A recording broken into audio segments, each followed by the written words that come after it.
Right mate, we may have survived the Zeb Wells run, but the current ASM is still anything but amazing, so I'm back to doing my own. But before we begin, I would like to once again ask that you yourself start your own run, be it through YouTube videos like this, or just fanfiction on the internet, anything really. Because I think after all the crap stories we fans have suffered through, we all deserve a chance at writing Spider-Man, don't we? Previously on Spider-Man, Liz Allen's intervention failed, and she's still dead set on her mission to finally kill Spider-Man. And now she believes she's fully forced Peter and Mary Jane into helping her by threatening suicide. But Peter and MJ are not the only recruits that Liz has in mind. Volume 3, To Trust a Scorpion. Issue 9. Outside a seemingly innocuous costume store, Peter is on edge. But Liz doesn't bother asking him why, she already knows. Liz warns Peter that if he doesn't relax, they're gonna think he's an undercover cop, and Peter asks her if this is really the best plan she could come up with to kill Spider-Man. Liz scoffs. This is just part of her master plan, but it is an important part, so we'd better not blow it for them. Peter reiterates, Spider-Man has survived supervillain team-ups before. Sinister Sixes, Sinister 12s, the X-Men a few times, he slyly brags. But the conversation's cut short as the man they were waiting on finally appears. McDonald Gargan. Time to enter. Cut back to the night before, and the second this green-garbed goon entered the apartment, Peter had thrown himself between Scorpion and the girls. But Liz hadn't been afraid. She'd invited him. Scorpion gives a sly smile, and Mac tells Liz that he used to work with her father-in-law and he's got nothing but respect for him. Peter and Mary Jane's skins crawl, but Liz just tells Gargan to get to business. Mary Jane is livid. She tells Liz that Scorpion's a maniac, but Gargan seems to take pleasure in his reputation. Back to now, and inside this weird costume store, an old lady smiles at her new customers. Gargan takes the lead and speaks the code word, Belladonna. This lovely old lady's smile turns to a frown as she clicks a hidden button and a trapdoor opens in the floor. Liz, Gargan and Peter enter to find a small army of costumed villains, all with the weapons pointed right at them. In his inner monologue, Peter's not scared. Looking around the room, he doesn't see one villain he couldn't take down. Low-level thugs like the Matador, the Squid, the Blaze, the kind of punk Spider-Man eats for breakfast, mixed in with fresh faces that look like they've never even been in a fight before. This standoff is interrupted by a scolding voice telling the criminals this is no way to treat guests. The thugs split down the middle to reveal the man Peter, Liz and Mac are here to see. Sat at his desk with a huge cheeky smile, the Hobgoblin. Hobgoblin's been making a name for himself in the buying and selling of supervillain identities. Whenever a costume criminal goes to jail or gets killed in action, Hobby buys their gear and sells it to a young up-and-coming punk for profit.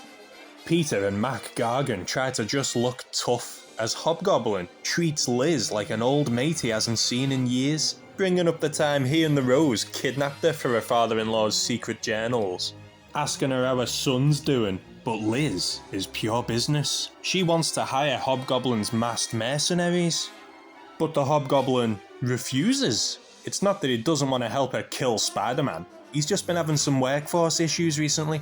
Some mystery superhero has been busting up his gang's heists and stealing back the gear. So with his clientele either arrested in hospital or without their super weapons, he hasn't got the manpower to spare.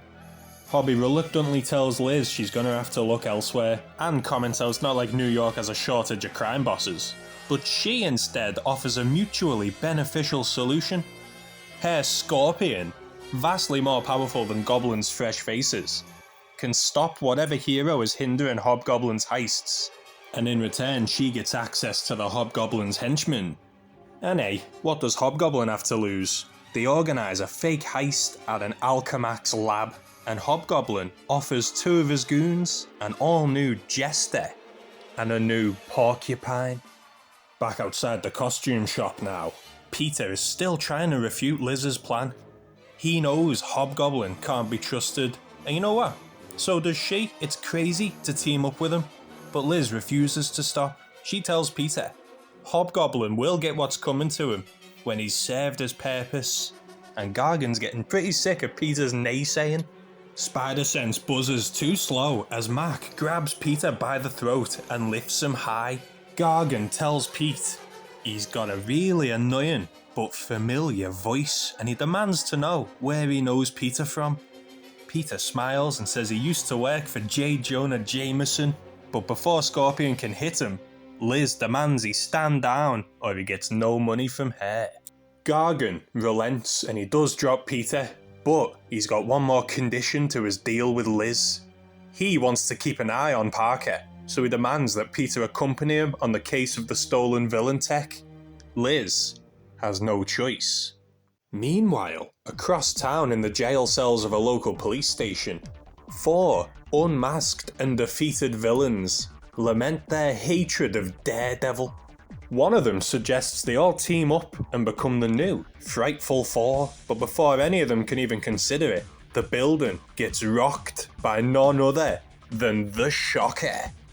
The walls come down around panicking police officers as Herman strides through with confidence, bullets and debris bouncing off of his Vibro Shock energy field, as Mr. Fear follows behind, shooting his fear gas pellets wildly. In the holding cells, these 4 criminals cower at what's going on. One of them snaps they need to pull themselves together, they're the new Frightful Four for God's sake. But then, Herman busts in and pulls the jail cell bars clearly apart, telling them if they want to join a real sinister syndicate, come with him. Hours later in Peter's apartment, he's getting Mary Jane up to speed on the new development, and Mary Jane is furious. She's mad that Liz would leave Peter alone with the maniac Scorpion, but Peter sees this as an opportunity. He and Mac can watch the heist. Then, whenever the mysterious hero turns up, Peter can sucker punch the Scorpion and take them all off the table at once. Mary Jane is still worried. If Liz will go this far, she wonders how far she'll go. What if she even brings in Norman Osborn himself for this scheme to kill Spider-Man? Peter tells her not to worry. S.H.I.E.L.D. and the Avengers are watching Norman 24/7. So they'd have plenty of warning if he ever did make another move against them. They'll never give him another chance to hurt them. Peter's plan's quite risky, but it might work. Mary Jane agrees for now, but she tells Peter that if this plan doesn't work, they're gonna do hers instead. Cut to the bar with no name, where Mac Gargan downs another pint, only looking up when a scolding voice behind him mentions he's supposed to be at work tonight. It's Peter, dressed in a lime green jacket and matching ski mask. Gargan scoffs and says that the booze dulls the pain of his mutations, but Peter believes this is just an excuse. Parker tries to provoke Mac when he says no wonder Spider-Man always kicks his ass if he's always hammered, but Gargan just tells Pete that 1, he's dressed more ridiculous than Scorpion ever did, and 2, he's early. The Hobgoblin's planned heist isn't for hours. Peter, or Kid Stinger as he wants to be called tonight, tells him they've got business to see to first. They're going to investigate the most recent site where Hobgoblin's men got taken down. They're going to find out what superhero's causing the problem, and then they're going to kill him. Peter's plan is to find out who to expect tonight at their fake heist. He and Mac arrive at the scene of the last foiled robbery, a warehouse owned by Rand Industries, and Peter starts to investigate. Scorpion sneers, asking what Peter's even looking for, and Peter reminds him that he's already told Gargan he used to work for the Daily Bugle. He's seen more superhero crime scenes than most of the NYPD, but the obvious truth is he's teamed up with every hero on these streets, so he kinda knows what to look for. And yet, Peter can't find any clues. No shield dents that Captain America could have made, no stray moonerangs, no punch marks that Iron Fist or Luke Cage could have left. Peter finds no leads to go on, and right as he's going to give up, Gargan tells him he's looking for evidence as if the culprit was an idiot. He needs to take in the whole crime scene. At first, Peter scoffs. The last thing he needs is advice from a criminal. But Gargan was once a private investigator, and he's already found a lead. One of the walls seems ever so slightly dirtier than the rest. Gargan slides a finger across the filth. It's soot, as if from fire or smoke. Peter speculates that maybe Moon Knight used a smoke pellet to escape, or it might be Cloak and Dagger, but Gargan tells him not to bother guessing. They'll find out soon enough, because it's time now for their fake heist. Peter and Mac, now suited up finally as the Sinister Scorpion, arrive at the Alchemax facility where the fake heist is going down. Watching from their inconspicuous car, the all-new Jester and Porcupine put on a show, blowing up some of the facility. Peter nearly jumps down and blows the whole operation, but Scorpion spits out that Liz made sure the lab was empty, lamenting that victims would bring out their mystery hero much faster. New Jester chucks some marble grenades and uses a pogo stick to hop away, but right as his jump hits its peak, one of his own exploding marbles is thrown right at his face. Hitting the floor hard, New Jester tries to slowly push himself up. New Porcupine even runs to his aid, but then Porcupine suddenly bursts into flames. Peter tries to run out to help, but he feels his spider sense and Scorpion's tail around his throat. Not yet, Scorpion whispers. Porcupine rapidly discards his burning costume as, before him, the expected heroes make their dramatic entrance. Only, they're not heroes at all. Mysterio, Jack-O-Lantern, Firebrand, and the original Jester. The scorched wall at the last crime scene starts to make sense. See, says Mysterio to Jester, you go to prison for 5 minutes and some wannabe steals your spotlight. Issue 10 opens with the original Jester kicking the faker in the face and stealing his satchel of tricks, while Jack-O-Lantern spooks the disarmed New Porcupine into running away. Jester turns to Beck and thanks him for the warning, and now the true Jester is back. He'll happily join Mysterio's circus. Mysterio's gang gets a new member, but their handshake is cut short when a green tail wraps around Jack-O-Lantern's neck, pulling her right off a flying broomstick. The Scorpion's voice booms through the slowly burning lab as masked Peter stands beside him. Mac tells him that Hobgoblin isn't happy with them hitting his men, so now Scorpion and Kid Stinger are gonna teach these non-powered punks a lesson about staying in their lane. But Mysterio is not afraid. He tells his thugs that this is exactly why he's putting this gang together, so that they can have the power for a change. They're not gonna get bullied by the powered lot any longer. Mysterio, Firebrand, and Jester don't back down. Scorpion doesn't care about the danger he's putting Peter in, and Peter wonders how he's gonna get out of this with his secret identity intact. This is what he gets for trusting the Scorpion. So it's Peter and Scorpion versus Mysterio, Firebrand, Jester, and Jack-O-Lantern. The Alchemax lab burns as Scorpion leaps right at the enemy villains, chucking Jack-O-Lantern into a couple of crates and spilling flammable chemicals everywhere as a technological broomstick follows after its master.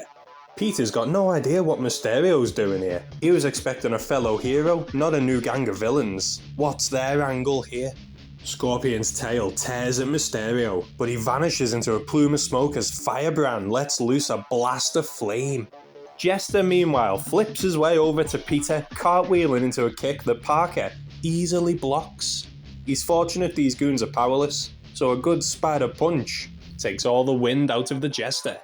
Mysterio reappears beside his cousin Jack and helps her to her feet, while Firebrand's power suit keeps him alive against Scorpion. But between the flames already burning and the ones set off by Firebrand's blasts, it's not long before the whole place is an inferno. Their fight seems to be at a stalemate until Scorpion's sharp tail slices up Firebrand's blasters. Peter jaws the Jester as Gargan prepares to kill the Firebrand, but Peter spots Mac's intentions just in time. Suddenly, a thrown crate smashes into Scorpion, sending him reeling and cheekily saving Firebrand. Before the Scorpion can strike again, Mysterio reappears at Firebrand's side. Maybe we got too ambitious too quickly, Beck admits. time to go. Casting a flame of his own, Mysterio joins forces with what energy Firebrand has left, and the entire building explodes into a fireball. Jester and the Jack-o'-lantern also vanish into smoke as the whole facility explodes. The heat is unbearable as Peter uses his super strength to hold up some of the fallen ceiling. Beneath him, the man who was the new Jester lies unconscious, but alive. No clue where Gargan went. Peter tucks the body of the new Jester under one arm as he heaves with the other, pushing the debris off of them both. With the new Jester safe in his arms, Peter leaps past the burning crates, past the destroyed gear of the escaped new Porcupine, out of the still burning facility just as sirens of fire trucks fill the air. Peter leaves the failed villains for the authorities as he returns to the Scorpion's car, but suddenly, spider sense. Gargan lunges from the shadows and grips Peter hard, leaping and climbing up the wall until both are stood atop the building. Scorpion's claws primed at Peter's throat. Scorpion saw what Peter did, and he wants answers. Now. Does the Scorpion know the truth? It seems that way. He had sensed something familiar about Peter. Peter had known a lot about superhero crime scenes. He had carried himself with confidence around the villains and even fended one off. Detective Gargan smells a rat. How, he asks, how did Peter survive that inferno? How did he leap through the air with the greatest of ease? If Gargan sees through Peter's lie, he might kill him. But if Peter admits he's Spider-Man, Mac will definitely kill him. This'll sound far-fetched, but he is talking to a psycho cyborg Scorpion man, so hopefully he'll be allowed some absurdity. Peter explains that he's not so human himself, that he has superpowers of his own, and that he's secretly the super criminal known as Kane. Scorpion glares as Peter explains his fake origin story. He was once your everyday student at Empire State University, until he had a run-in with the mad scientist known as the Jackal. Secretly Peter's teacher, Miles Warren. Jackal had fallen in love with Peter's girlfriend, Gwen Stacy, and when Gwen died at the hands of the Green Goblin, Miles blamed Peter for being unable to protect her. He kidnapped Parker and used him as a guinea pig, giving Peter powers at the cost of his sanity until Spider-Man defeated him. The Scorpion's grip begins to loosen. He's heard of the Jackal, and he even remembers a news story from when Peter went to jail for murder, but the mention of battling Spider-Man seals the deal. Kane, Scorpion asks. The guy who murdered Dr. Octopus. Peter nods, and a raw, jagged grin spreads on Gargan's face. He never liked that smug nerd. And fought Spider-Man, eh? Scorpion too knows the sting of defeat at the Wallcrawler's hands. He puts Peter down. A superpowered killer who had any chance of a normal life stolen from him by a revenge-seeking bastard. Now Scorpion thumps Peter on the shoulder. They're kindred spirits in his eyes, and he promises not to tell Liz. But Gargan does think this Alan job's gonna be fun, now that he's got a friend. Issue 11, and Hobgoblin isn't happy. He had spent good money on that Jester and Porcupine gear, just as he'd spent on his defeated Firebrands the time before. Mysterio and his recruits are violently reclaiming the weaponry Kingsley's already redistributed to fresh faces, and are returning them to their original holders to power up his own gang. Scorpion tells Kingsley to shut up and hold up his part of the bargain. Mac and Peter found out who was ruining Hobgoblin's heists, and now they want payment in the form of henchmen for Liz's plan. Only the Hobgoblin is quite the scummy businessman. Hobgoblin's looking to become the kingpin of the costume crowd. He needs to nip this problem in the bud immediately. Kingsley declares war on Mysterio's gang, and he can't sacrifice the soldiers for a petty revenge scheme. Scorpion's hand clenches into a fist, but Peter's hand on his shoulder holds him back a moment. Down here in Hobgoblin's underground lair, they're a bit too outnumbered. Better to leave peacefully. But this isn't over. Meanwhile, hidden in the abandoned subway tunnels of New York City, a sinister syndicate reunite. Mysterio, Jack-o'-lantern, Firebrand and the Jester return to their own secret base. where Mysterio's partner in crime, the Shocker, greets them. Mysterio tells the Shocker about the unexpected complication with Scorpion and his unknown sidekick, and he warns that Hobgoblin likely knows all about how they've been eaten off of his plate, ruining the Goblin's gang to bolster their own. Shocker says relax, even if Hobby knows about them, the playing field has been evened because of his recruitment drive, going perfectly. The Trapster, the Stiltman, the Looter, and the Eel. All new faces for the gang, freshly liberated, and just in time too, because there's no way Hobgoblin doesn't strike back at them now. Mary Jane gently rubs Peter's red neck, soothing where the Scorpion's claws almost cut open. Peter gives a sigh and tries to explain that his plan didn't really get a chance to work, but Mary Jane tells him a deal's a deal. Peter relents, and from his pocket he pulls out his Spider-Man mask.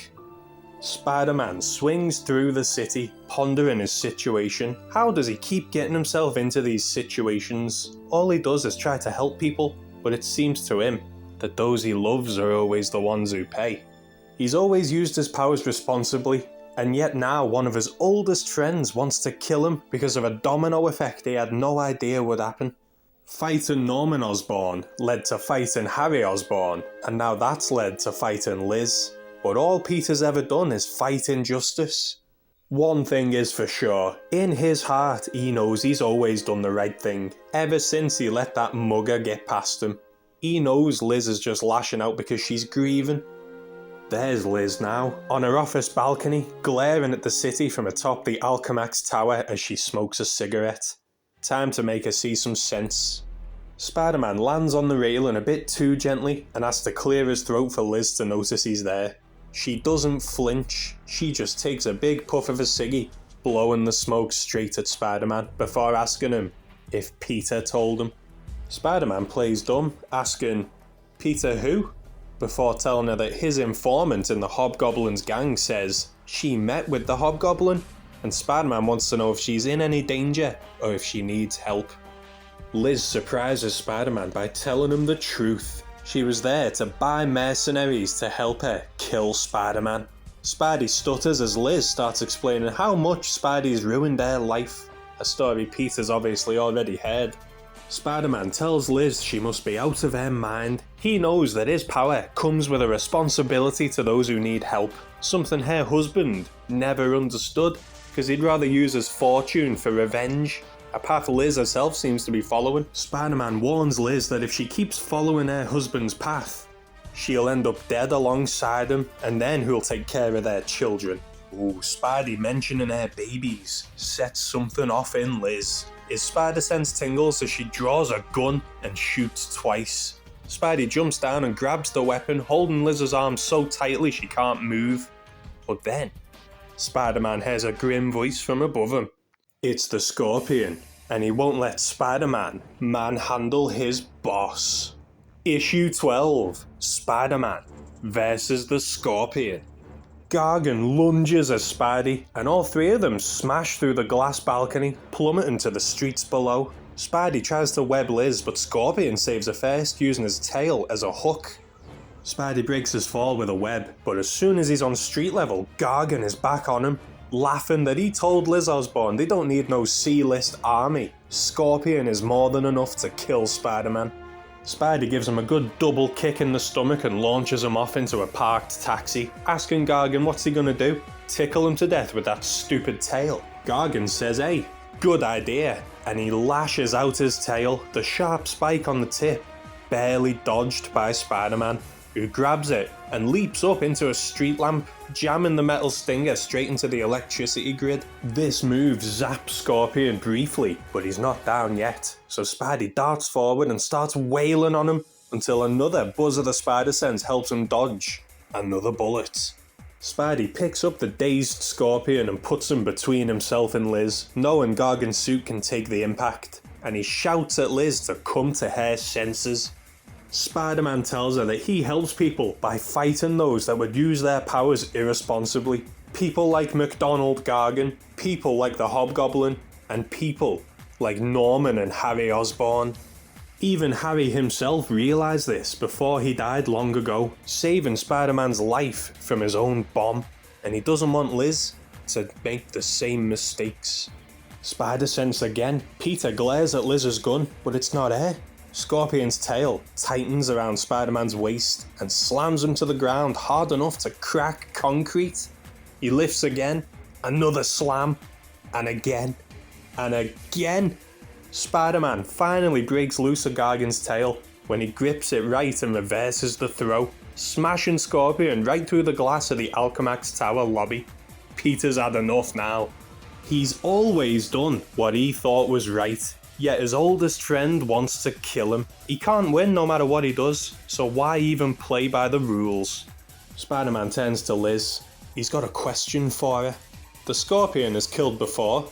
He'll kill again, but his body count will be far greater if not for Spider-Man. Spidey grabs Gargan by the throat with his left and holds the tail stinger in his right.